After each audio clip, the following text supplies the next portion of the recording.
Good evening, my name's Tim Pinto and I'm going to be talking about equalisation, specifically the channel EQ found in Logic Pro 9. I will explain its parameters as well as explaining how it can be used creatively in the production stages as well as correctively in the mixing and mastering stages.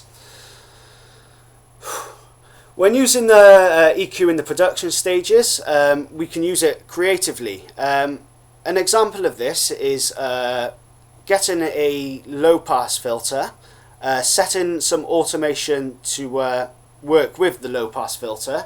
I would then draw or use the latch function to draw in my arranger view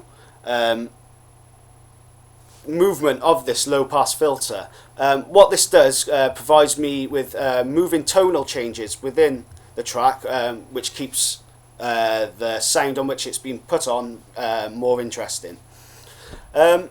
When using it in a corrective fashion, we can use this to attenuate and accentuate any of the band parameters, bearing in mind that they're all sweepable, so any frequency can be attenuated and accentuated.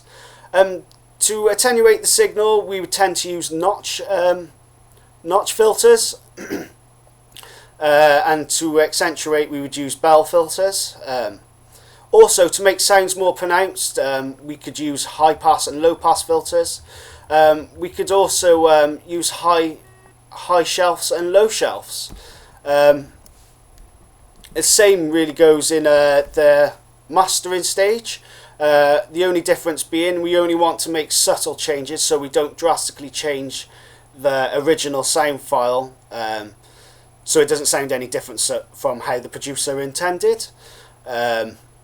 Doing this, we would add, well, not necessarily, but a wise option to make it sound more organic would be adding a wide Q or resonance and giving it very, very little gain reduction of a maximum of about 2-3 decibels.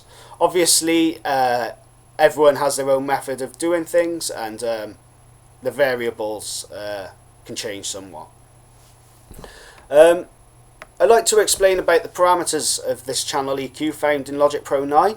The first parameter I'd like to explain is the frequency parameter. What this does is allow you to sweep across use the bands to sweep across all the frequencies within the spectrum.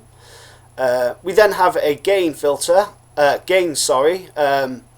which allows you to set the amount of volume level to each band across the frequency spectrum.